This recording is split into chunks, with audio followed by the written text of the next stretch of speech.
Ok, super, tu es enfin en vacances, tu les as attendus longtemps, et la seule chose que tu as en tête, c'est t'amuser. Et manger, comme moi. Mais ce que tu oublies, c'est que tu es aussi devenu une cible privilégiée pour les voleurs, qui adorent frapper dans les hôtels, y compris celui dans lequel tu as réservé. Alors, comment être plus malin que les méchants ? Et garder tes affaires en sécurité. Tout d'abord, laisse tes biens de valeur chez toi. Je suis certain que tu as des choses importantes dont tu ne veux pas te séparer, mais bon.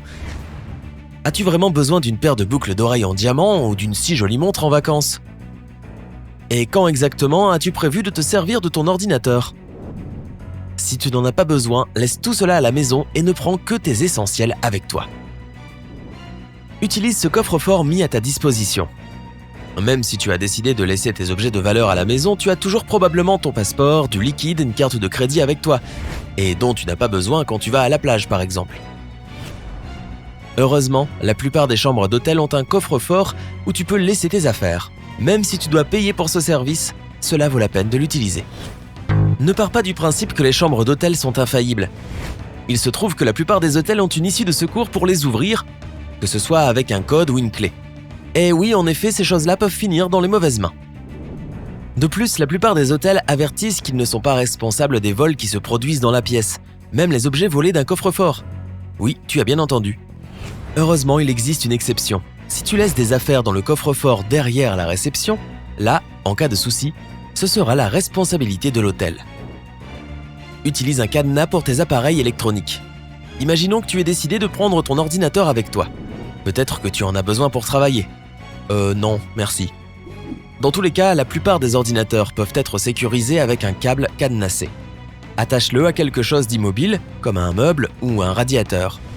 Ainsi, tu peux même laisser ton ordinateur sur le bureau de ta chambre. Même si personnellement, je ne tenterai pas.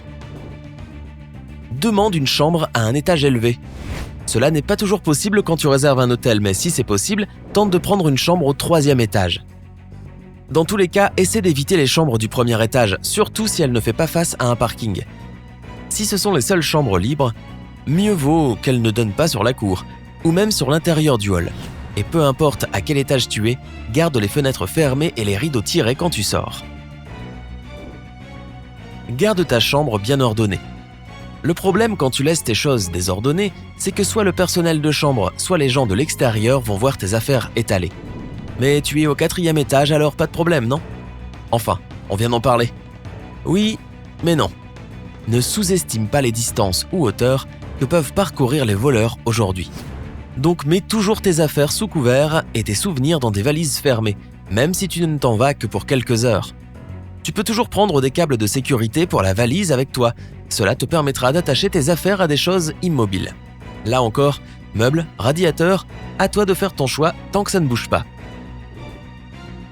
Fais en sorte que ta chambre ait l'air occupée, visuellement et auditivement, même quand tu es sorti. Tu peux laisser la télévision allumée et n'éteins pas les lumières.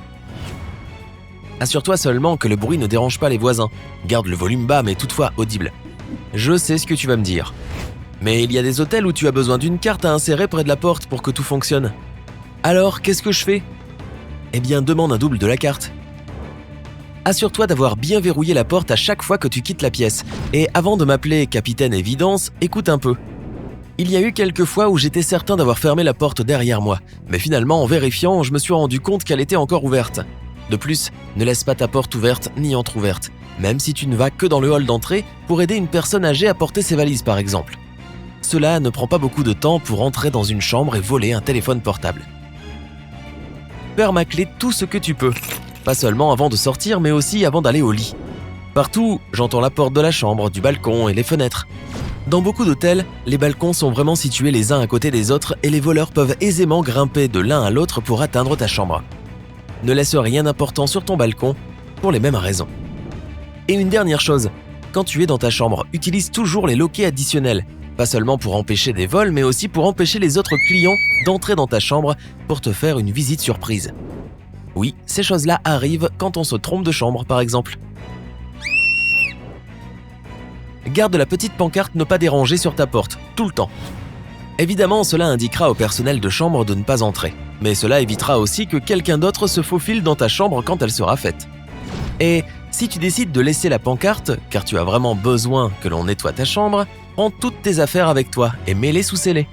Cependant, tu devrais savoir que la pancarte ne pas déranger ne garantit en rien que le personnel restera en dehors de ta chambre. Donc pour t'assurer que personne n'entre vraiment, appelle la réception et dis que tu ne veux pas que ta chambre soit nettoyée. Demande une nouvelle paire de clés électroniques et non pas un duplicata, si tu as perdu le tien. Ainsi, le cadenas sur ta porte sera reprogrammé, donc celui ou celle qui récupérera ta clé perdue, ou celui ou celle qui l'a supposément dérobée, ne pourra pas entrer. Et ne pars pas du principe que ces clés électroniques ne peuvent pas être piratées. Cela arrive, donc mieux vaut prévenir que guérir. Au moins, les voleurs ne trouveront rien de précieux s'ils entrent dans ta chambre. N'affiche pas ton argent. Non, je ne parle pas de le distribuer dans le hall d'entrée. Je veux dire qu'il ne faut pas compter ton liquide ou que ce soit en public.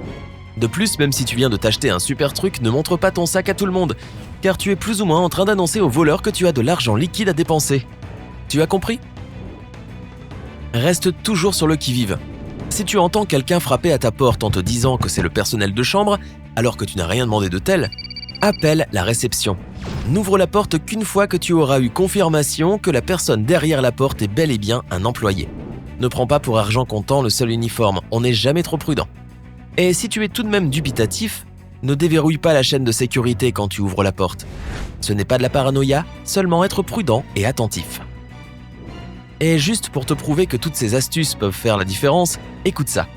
Environ 42% des gens qui ont été victimes de vol à l'hôtel avaient laissé leurs affaires traîner dans la chambre. 45% n'avaient pas utilisé le coffre-fort et presque 30% étaient en train de se doucher, de rêvasser ou encore de dormir quand le vol a eu lieu. Donc reste prudent et ne laisse pas l'atmosphère détendue de vacances te duper. Mais sinon amuse-toi quand même bien sûr.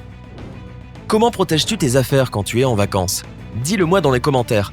Si tu as appris quelque chose de nouveau aujourd'hui, donne un j'aime à cette vidéo et partage-la avec un ami. Mais ne t'en vas pas déjà. Nous avons plus de 2000 vidéos pour toi. Tout ce que tu as à faire, c'est de choisir la vidéo qui te plaît, la regarder et profiter. Reste avec nous du côté sympa de la vie.